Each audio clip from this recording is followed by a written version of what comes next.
Okay, this is my producer, Bryan, and he has an issue that he's going to talk about professionally with his business that I have no idea what this is actually going to be. So he's going to share that with me, and we're going to do for 7 minutes a coaching session here. And so, what's your issue, Bryan? I know you got lots of issues, but what's your? Yeah, right. There's plenty to go through, but I think one of the biggest ones is most of my new clients, because I'm trying to attract businesses, business leaders who are wanting to grow their brand through a podcast. And I think my biggest challenge is most of my clients, almost all my clients, come through my network somehow, right? It's somebody that I personally know, or they know somebody who knew that I was available to do this sort of thing. So that's the podcasting. Doing the podcasting. So they reach out and then I get them as a client. The part that I struggle with is somebody that's a complete stranger, isn't connected to me in any way, shape, or form, finding out about me, contacting me, and then becoming a client. How do they find out about you?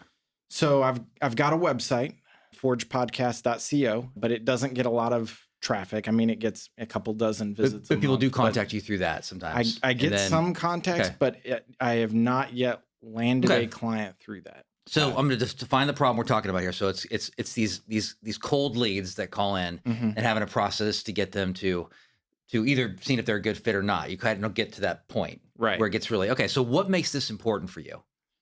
Because I think to me, once I'm able to attract and gain clients through cold leads, then that puts less of a burden on me going out personally and getting them myself, or depending on my existing network, right? It becomes independent, allows the business, I think, to scale a little easier than just me one-to-one going out and trying to do that. And how would, kind of a weird question here, but like, how would you know that, I mean, there's the numbers and everything, but how would you know that you were having success in making progress in this area?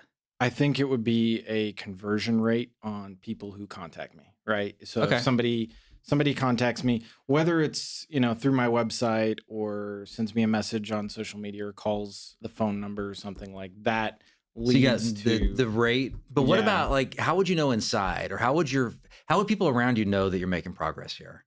What would they see in you? And it's a harder question, that you're making a shift. How would they see that I'm making a shift? Like, how would they see that in a sense, like, more confidence in those interactions? Yeah. How would you know, and how would they know? I think there would be more confidence. I think clarity in my messaging, the things that I'm communicating, the benefits that I bring, just having more confidence in that. And then people being, like, excited about their podcasts, and their podcasts are growing, I think. Because that's all external, though. That's still like an external metrics. I'm thinking internal. You're thinking internal. Yeah. Like, how would you know I'm, like, on the right track internally, and this is moving? I think I'm going to feel a sense of peace.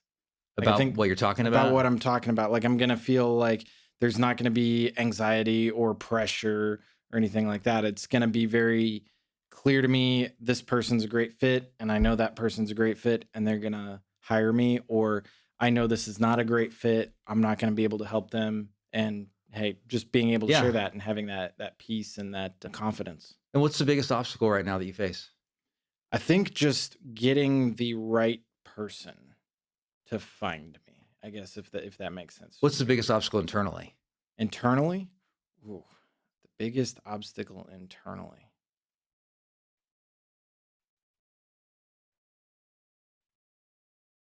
I'm not sure. I mean, to be honest, I would have to think about that. Oh, some more. Okay. So, well, good questions make you think. So, well, now let's go to the next step. So, what ideas do you have and we'll go pretty specific here. So, you mentioned that if you had more confidence in how you were talking and you were at peace with the client and it seemed to flow naturally and everything. So, what ideas do you have that could move that, or that could help? I mean, I think the biggest ideas that I have, I think I need, maybe some new content on my website that maybe is more, has more clarity as to the benefits. Okay. As opposed to, like, if somebody thinks they want to have a podcast, well, that's already what they're thinking about. I think I can communicate something a little more transformational, and I haven't really done that yet, because I think it's more than just having a podcast. I think it's having an entire content strategy, Okay. right? Having something broader So than that'd be just their a like podcast. addressing their objections kind of thing, or Yeah, just kind yeah, of okay. that it's bigger than that, right? It's going to be Yeah. something bigger. I think that that's something that I've got. Oh, One of my bigger struggles, I feel like, is just like I don't have a lot of time, right? So trying to create social media stuff, just the bandwidth for okay. that is I just don't have a lot of time available. Is that something I should hire somebody for? Do I need to reach out to some people like that have a background in that? So So I'm hearing like you would have a website developed with more objections and kind of benefits, yeah, and then you'd yeah. also free up more time. How would you free up more time without hiring other people? Free up more time without hiring other people. You're pretty efficient with your time. I mean, Yeah, right. I think it's maybe look less for sleep. college students. Can't get much less sleep. It feels like maybe reaching out to some college students who would maybe need projects for a class Ah, or okay. something like that, where it's like they Yeah. could use something as part of a portfolio. Yeah. If there's somebody who's really good like that, I do know a professor at WSU who's in the communications department. Maybe there's some students that might be looking for Okay. projects like that. Okay. So that's maybe an idea without having to Okay. go out and hire somebody. Any other ideas? Not the free up time part, but the moving this forward, Moving this success forward in this area of cold leads. of cold leads. I think beyond changing the website, beyond maybe getting some students who could help.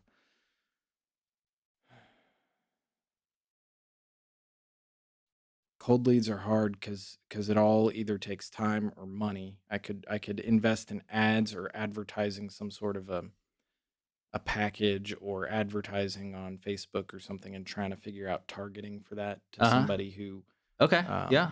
um like am I business owners, business leaders, things like that. So what action from this conversation, like what insight by talking and answering these questions did you gain? I What's like think one piece of insight? I think reaching out to a few people that I know to see about somebody helping me either with creating an update to my website or some content for me that's possibly a student that I wouldn't have to necessarily pay. They could get some college credit out of that, and that probably is the biggest one I can take a step on. Okay. Cool. So Brian's like your typical entrepreneur. He works on other people's businesses more than his own. That's very true. Yeah. I work a lot harder on all the Actually, other podcasts. well, that may than- not be the typical entrepreneur. So, yeah. So, hey, remember my 20-80 rule. Insight is 20%. You gained insight from this podcast today. Insight from the 7-minute coaching session. Questions that you ask yourself and you answer, insight. So, but action is 80%. So whether Brian does this or not, that's up to him. But that's 80% of change, and that will make a big difference. And hopefully you can see that in his face because he was answering his own question. So what resonated with you most today? And in the next 24 hours, talk about that concept. Teach it to somebody else. Take emotional risk based on what you learned today. If you love this episode, post a screenshot on your Instagram and then tag me, Adam Gragg, Gragg. I will love you forever if you do that. Really, really appreciate that. So have me out to speak live or over Zoom. And engage with me or one of my legacy coaches for coaching. Love to help you out. So I'm going to go ahead and sign off the way I always do. Make it your mission to live the life now that you want to be remembered for 10 years after you're gone. You decide your legacy, nobody else. I appreciate you greatly, and I'll see you next time.